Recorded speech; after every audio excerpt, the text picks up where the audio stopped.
à tous, on se retrouve aujourd'hui pour un nouvel update lecture. Je suis super contente de vous retrouver aujourd'hui pour vous présenter trois nouvelles lectures, nouveaux romans.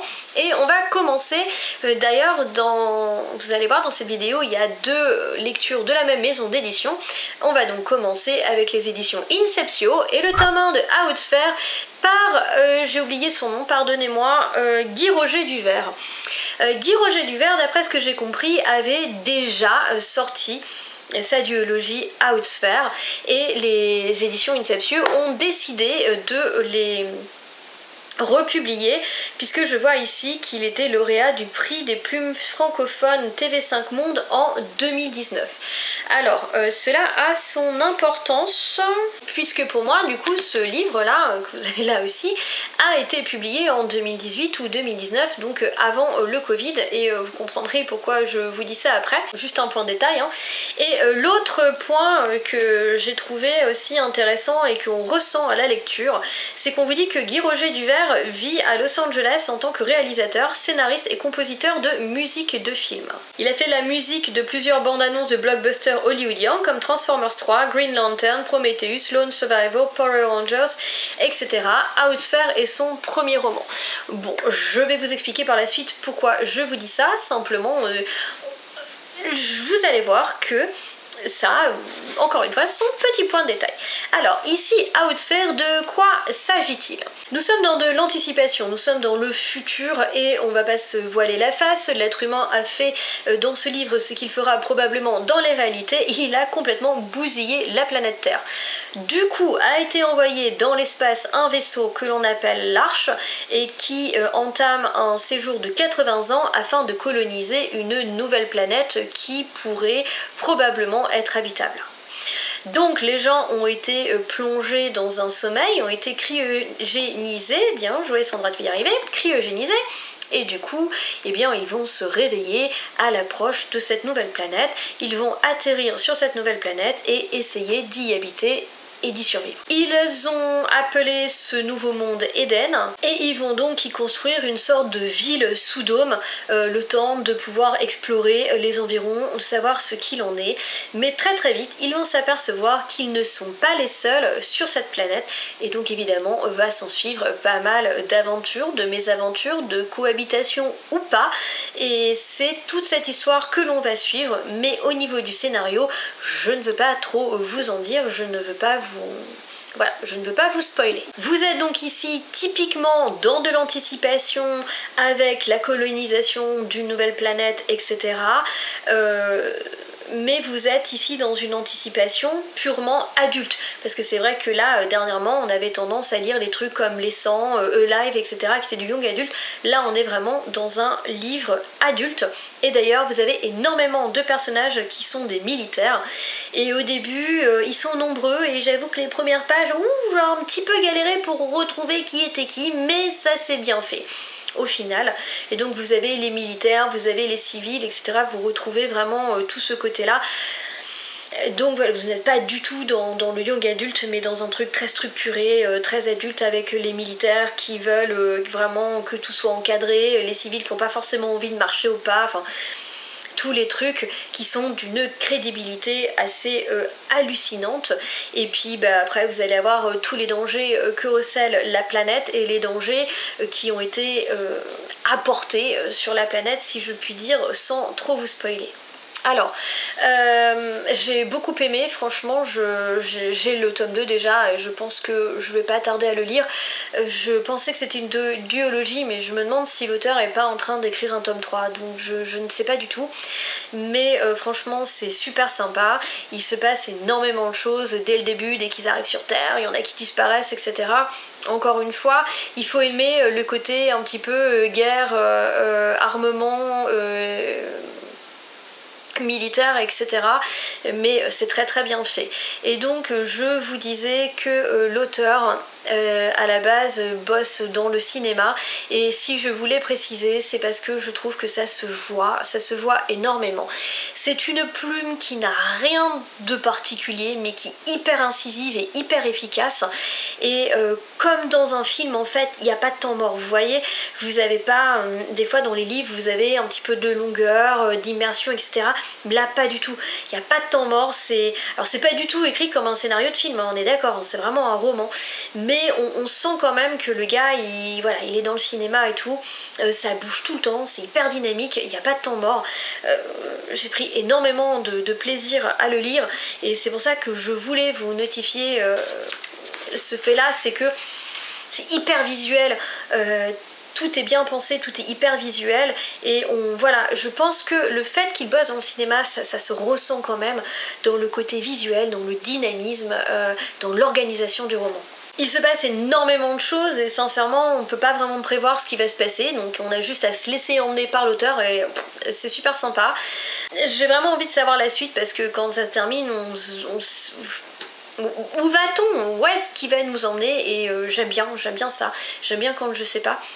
Et si vous voulez, il y a énormément d'événements, et je vous disais aussi que le livre a été visiblement écrit avant le Covid, parce que visiblement il a été écrit, s'il a été publié en 2019, il a été écrit avant, c'est certain, mais très bizarrement, sans vous spoiler et sans vous en dire trop, vous allez retrouver en finale pas mal de sujets qui sont plutôt d'actualité aujourd'hui. J'ai trouvé ça assez troublant même, mais voilà, donc en fait sans vous bassiner avec le Covid, hein, loin s'en faut, mais vous avez des réflexions dans le livre qui sont au jour d'aujourd'hui quand même vachement d'actualité. Donc voilà, c'est une anticipation que j'ai, c'est pas une dystopie, hein, c'est vraiment d'anticipation que j'ai beaucoup aimé, où vous avez les militaires sont très présents, l'armement aussi, donc il faut que ce soit un sujet qui vous intéresse, mais honnêtement ça vaut le détour, c'est hyper dynamique et c'est pas mal, vraiment c'est très bon. Ensuite, on va rester aux éditions Inceptio, mais on va partir dans quelque chose de totalement différent, puisqu'on va partir dans de la fantasy young adulte avec Surnaturel, le tome 1, Mystère, la partie 2, et c'est écrit par E.J. Swan. Alors oui, le tome 1 est découpé finalement en deux, mais vu la taille des bébés, franchement, je pourrais presque faire un tome 1 et un tome 2. Je sais pas trop pourquoi les tomaisons étaient découpées comme ça, mais je m'en fous. J'aime toujours autant cette série d'amour.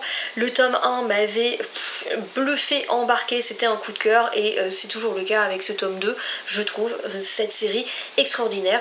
C'est du young adulte, c'est de la fantasy young adulte, mais mon dieu, qu'est-ce que c'est bon.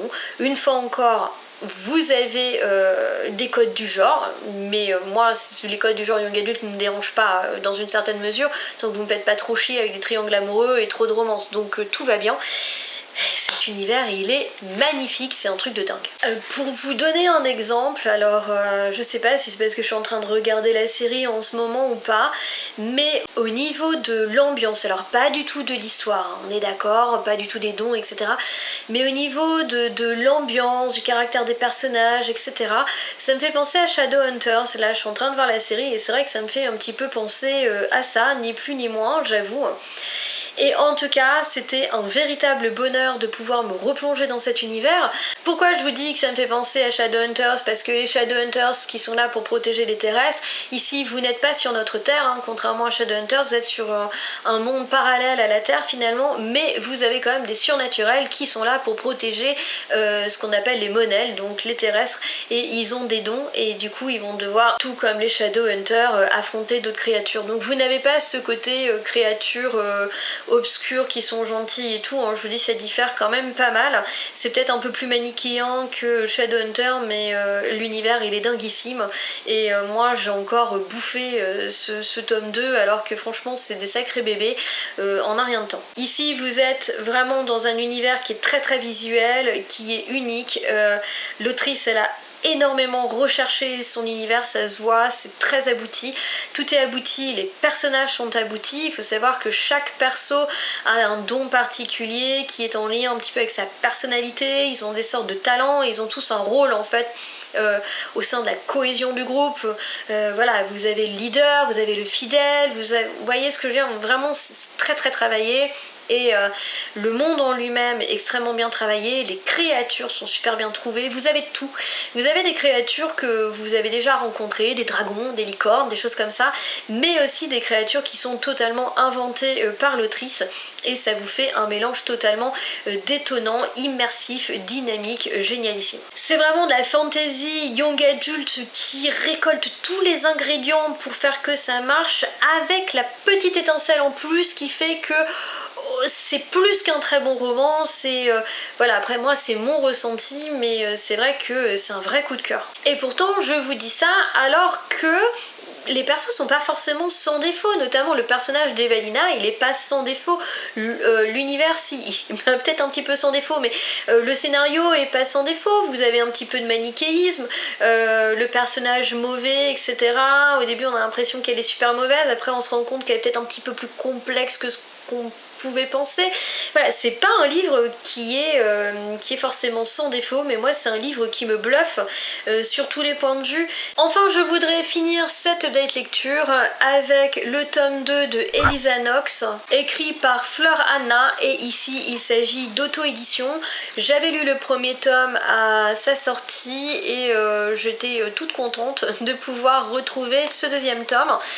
Il faut savoir qu'il s'est quand même passé un petit peu de temps entre le tome 1 et le tome 2, mais Fleur Anna a été géniale, elle a tout prévu, parce que si vous allez sur son site, en fait vous pouvez télécharger une sorte de guide pour Elisa Knox et vous retrouvez les personnages, vous retrouvez un petit peu leur cast, leur clan, etc.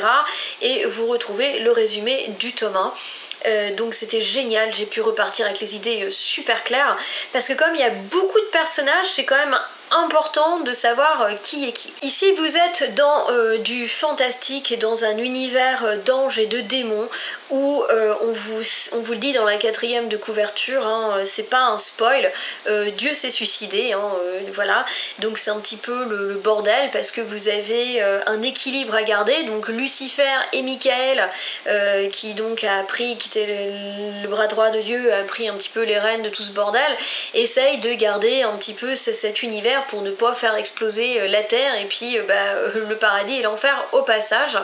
Et c'est dans ce contexte que vous allez rencontrer Elisa, et Elisa qui est une faucheuse.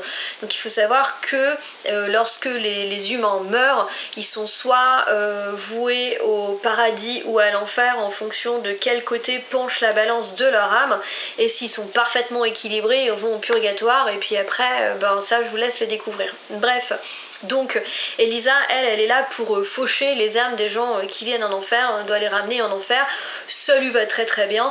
Elle a quand même une petite particularité, c'est que elle vit sur Terre déjà, parce qu'elle aime pas qu'on l'emmerde, et puis aussi elle ne sait jamais adonner aux péchés capitaux auxquels tous les démons et les faucheurs, etc. s'adonnent. Du coup, c'est un peu sa particularité à elle, elle est un petit peu mise à l'écart à cause de ça. Mais bon, elle vit très bien avec son mentor, etc. Jusqu'au jour où, pour des raisons que je vous laisse découvrir, elle va se retrouver empêtrée dans des histoires, hein, notamment dans le tome 1. Je vous laisse découvrir un petit peu tout ça. Et eh bien, on va se retrouver avec des démons et des faucheurs, donc des personnages de l'enfer, qui vont devoir faire alliance avec des personnages du paradis afin de garder l'équilibre sur Terre contre une menace qui est externe. Qui a décidé un petit peu de foutre le bordel et justement de casser cet équilibre. C'est de l'urban fantasy qui est humoristique, mais non seulement c'est très drôle, mais vous avez quand même un scénario, notamment dans ce tome 2, ce que j'ai bien aimé, c'est qu'on a pas mal d'explications et que les explications sont beaucoup plus claires que dans le 1. Alors déjà, le guide que vous avez au début, il aide quand même pas mal, hein, à savoir qui est qui, parce que comme je vous l'ai dit, vous avez des anges et des démons, hein, si je la fais courte, qui sont obligés de bosser ensemble, ils n'ont pas forcément envie, donc vous avez des anges guerriers, vous avez les faucheurs, les démons, etc. Et c'est vrai que comme ils sont quelques-uns quand même, c'était bien de voilà, remettre un petit peu les idées en place, et comme j'ai lu à un moment, de savoir la fin du tome 1 c'était cool, donc c'était vraiment bien de pouvoir me replonger avec les idées bien claires. Et j'ai pris tout autant de plaisir à lire ce tome 2 que ce tome 1, peut-être même encore un petit peu plus, parce que je trouve qu'on va plus loin dans le scénario, c'est plus abouti, je dirais que c'est plus recherché, et surtout les explications sont plus claires. Je me souviens que dans le tome 1, il y avait quelques trucs qui pour moi étaient peut-être pas tout à fait restés un peu en suspens. Là j'ai vraiment toutes les réponses à mes questions, et je me suis éclaté. C'est très visuel, c'est très dynamique, peut-être une ou deux petites longueurs, mais dans l'ensemble ça reste quand même très très dynamique.